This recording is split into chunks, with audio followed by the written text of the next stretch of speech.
Hai, ini gue Daniel, tetangga kamu. Bagaimana kabar kalian? Right, gue doain semoga baik-baik aja dan sehat terus.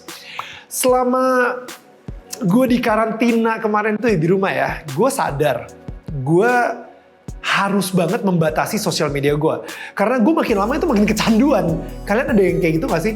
Lu bayangin aja, setelah gue bangun tidur, hal pertama yang gue cek adalah Instagram gue, WA atau WhatsApp gue, dan baru akhirnya bangun dari tempat tidur. Sama juga sebelum gue tidur, ketika gue mendengar apa yang dilakukan sama perusahaan-perusahaan sosial media seperti Facebook, Instagram, WhatsApp untuk membuat kita menjadi lebih kecanduan sama sosial media. Oke.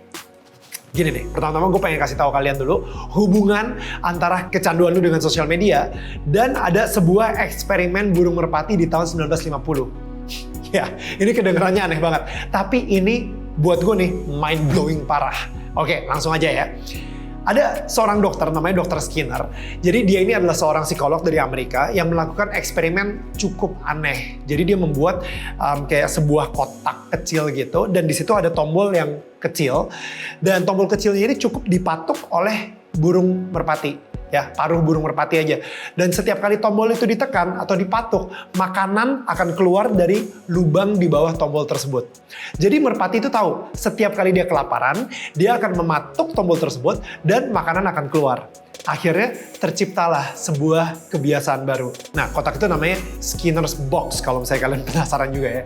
But anyway, dia melakukan sedikit perubahan di kotak ini. Dia merubah frekuensi keluarnya makanan dari kotak tersebut. Yang tadinya setiap tombol dipatuk, makanan akan keluar. Kali ini makanan belum tentu keluar. Jadi dia ngelakuinnya itu secara acak. Jadi contohnya, si burung itu matuk 5 kali, tak, tak, tak, tak, tak, baru makanan keluar. Habis itu dia matuk 2 kali, tak, tak, makanan keluar. Dia matuk 4 kali, baru makanan keluar. Setelah itu, dia matuk sekali, makanan langsung keluar. Dia matuk 5 kali lagi, baru keluar lagi. Nah, kira-kira apa yang terjadi dengan burung itu? Si burung itu jadi terobsesi dengan mematuk tombol tersebut. Itu dia jadi agak gila dengan patukannya. Gak peduli lagi sama makanannya yang udah keluar. Tapi terus dia matuk.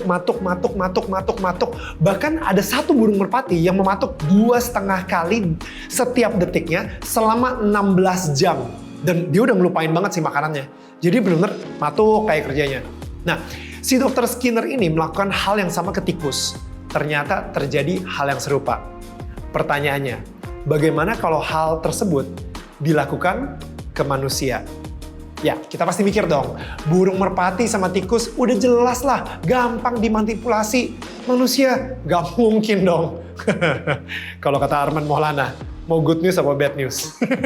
Oke, jadi ternyata ini ada hal yang sama juga terjadi dengan manusia.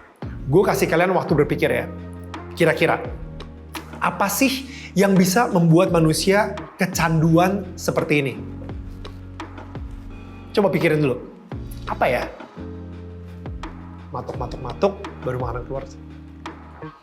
Kalau lu jawab industri perjudian, betul banget.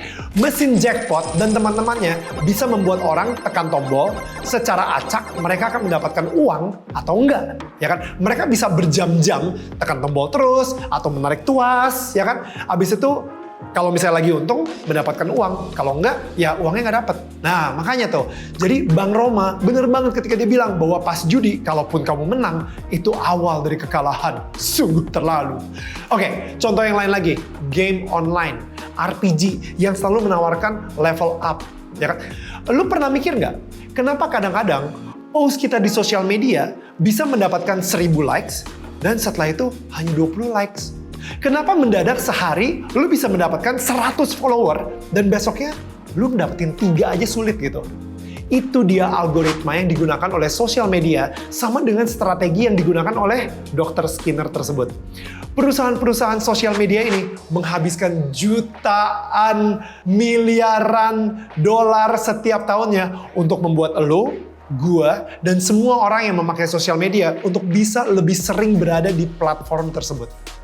Karena semakin sering kita berada di situ, semakin besar uang yang bisa mereka dapatkan. Mereka pokoknya terus riset, warna apa sih yang bisa membuat mata orang itu nggak capek dan membuat orang jadi lebih stay, lebih lama di Facebook. Postingan di Instagram seperti apa yang membuat kita bisa terus scroll sampai 2 jam kemudian kita baru sadar, kok gue ngapain scrolling terus ya? Nah, ini ada satu info yang menarik juga nih ya.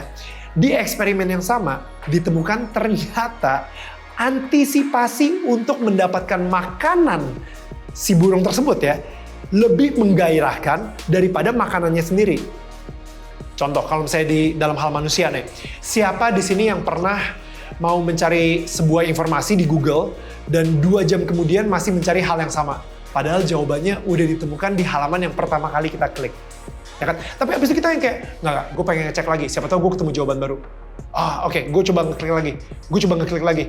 Karena antisipasinya itu bikin kita excited. Ketika kita membuka sosial media dan kita hanya mau 5 menit aja untuk ngecek status atau mungkin update status, tapi mendadak ada isu yang menarik atau hashtag menarik, itu taruhan deh, lu bener nggak cuma 5 menit di sosial media? Well, jujur gue sendiri juga sering terjebak sih. Nah, ini disclaimer-nya nih ya guys. Seperti hal lainnya di hidup ini, sosial media sebenarnya baik kok untuk membuka wawasan dan stay up to date dengan apa yang terjadi. Tapi kalau 5 jam dari hidup kita setiap harinya berada di sosial media aja, itu sangat berbahaya. Apalagi kalau sampai kecanduan. Dan, well, ada teman-teman gue yang ngerasa hidup tidak berarti lagi tanpa sosial media. Nah, mudah-mudahan lu gak selebay itu, dan mudah-mudahan sekarang karena kita tahu penyebabnya, kita bisa mulai mengambil kontrol lagi dalam hidup kita. Daripada 5 jam di sosial media, mungkin lu bisa bagi-bagi 5 jam itu. Mempelajari sesuatu yang baru setiap harinya, untuk merubah hidup kalian menjadi lebih baik. Bisa dengan olahraga, baca buku, nonton kelas online misalnya, meditasi atau berdoa, dan ini semua kalau di total gak nyampe 5 jam. Tapi bisa membuat kita lebih sehat secara fisik, mental, dan spiritual. Coba deh, strategi yang gue lakuin nih untuk membatasi pemakaian sosial media gue, hanya 30 menit di Instagram dan 1 jam di WhatsApp setiap harinya. Nah, itu ada app-nya juga kok, ada programnya juga yang lu bisa taruh di handphone lo. Dan isi waktu kosong yang lain dengan, let's say, ngobrol dengan orang lain yang kamu sayang dan mengembangkan diri menjadi lebih baik lagi. Oke, bangun kebiasaan baru. Kebiasaan yang akan merubah nasib kamu akan menjadi lebih baik. Karena kebiasaan di sosial media aja, yang ada rematik karena lehernya nunduk terus.